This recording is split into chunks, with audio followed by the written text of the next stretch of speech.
இன்னைக்கு நம்ம பார்க்க போகிறது ஐசிஎம்ஆர்னு சொல்லப்படுற Indian council of medical research India பூரா செய்த ஒரு மிகப்பெரிய ஆராய்ச்சியை பற்றியும் அதில் டயபெட்டிஸை குறைப்பதற்கு செய்யக்கூடிய உணவு முறை மாற்றங்கள் என்னென்னங்கிறத பற்றியும் தான். வாங்க வீடியோக்குள்ளே போகலாம்.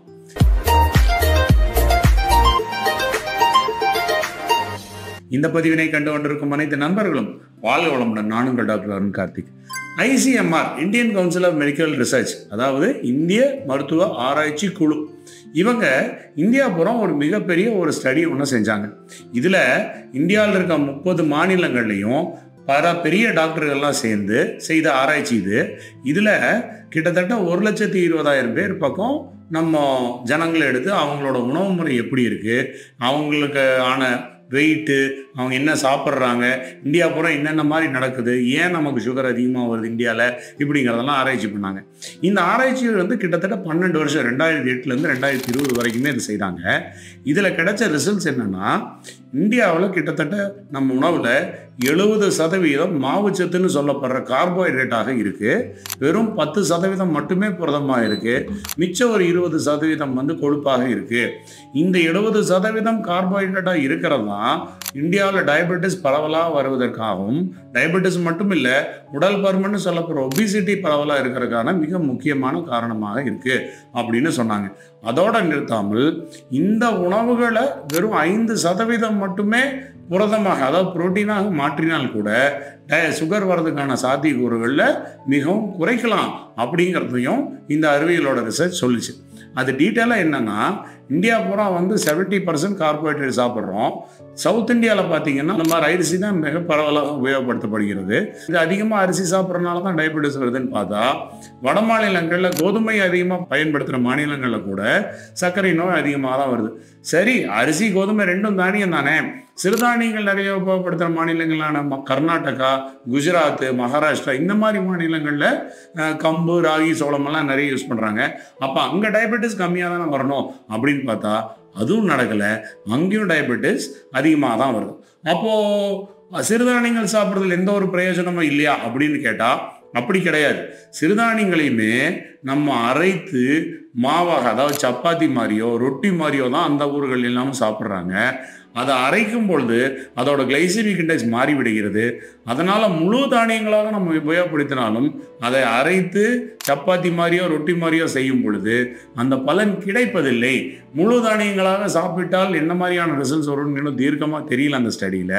ஆனால் இப்படி தான் ஜனங்க சாப்பிட்றாங்க, சப்பாத்தி ரொட்டி மாதிரி தான் சாப்பிட்றாங்கங்கிறனால இந்த தானியங்களையும் முழு தானியங்களாக இருந்தாலும் சிறுதானியங்களாக இருந்தாலும் சர்க்கரை நோய் வருவதற்கான அந்த பாசிபிலிட்டிஸை கம்மி பண்ணுறதில்ல அப்படின்னு இந்த ஸ்டடி சொல்லிச்சு.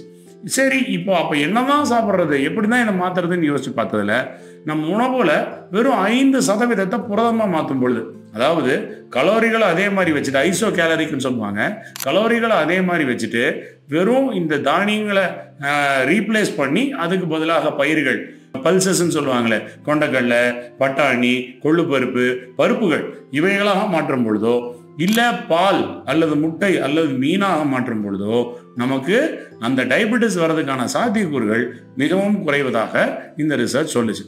ஸோ இந்த மாதிரி ரீப்ளேஸ் பண்ணோம்னா எப்படி செய்கிறது அப்படிங்கிறதுக்கான முடிவுலையும் அவங்க சொன்னது என்னென்னா, நம்ம இந்தியா பூரா நம்ம உணவு முறையை 5% புரோட்டீனாக மாட்டோம். அதுலேயும் நம்ம சொன்ன மாதிரி வெஜிடேரியன் புரோட்டீனான பயிர்கள், மீன், முட்டை இதெல்லாம் தான் பிரயோஜனப்படுது. கோழியோ ஆட்டு இறைச்சியோ யூஸ் பண்ணும்பொழுது பெரிய மாற்றங்கள் தெரியவில்லை அப்படின்னு இந்த ரிசர்ச் சொல்லிச்சு.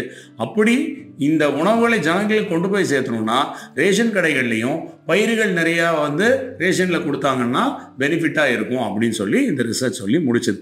சரி, இதில் நமக்கு என்ன டேக் ஹோம் இன்ஃபர்மேஷன், நம்ம எப்படி நம்ம உணவை 5% வெறும் 5% தான், 5% தான் இந்த கார்போஹைட்ரேட்டை ஐசோ கலரிக்காக அதே கலோரிகளுக்கு புரதமாக மாற்றுவது எப்படி அப்படின்னு வரிசையாக பார்க்கலாம். இதில் 3 விதமாக நம்ம செய்யலாம். பெரிய அளவில் மாற்றங்கள் பண்ண தேவையில்லை. ஐதர் பிரேக்ஃபாஸ்ட்டோ, லஞ்சோ, டின்னரோ, இதில் எதையாவது ஒன்று மாற்றம் பண்ணாலே 5% சேஞ்சு நம்ம ஈஸியாக கொண்டு வந்துடலாம். எப்படி பண்ணலாம்? இப்போ டின்னர்னு எடுத்துக்குவோம். பிரேக்ஃபாஸ்ட்டையும் லஞ்சையும் ஒரே மாதிரி வச்சுக்கலாம். டின்னருக்கு ஒரு சின்ன மாற்றம் பண்ணலாம். நார்மல் தோசை சாப்பிட்றதுக்கு பதிலாக முட்டை தோசை சாப்பிடலாம். நம்ம ஏற்கனவே ஒரு வீடியோவில் சொல்லியிருக்கோம். இது ஒரு ஆப்ஷனாக இருக்குது. இல்லை நான் வெஜிடேரியன் அப்படின்னு சொன்னாக்கா ஒன்றும் பிரச்சனை இல்லை.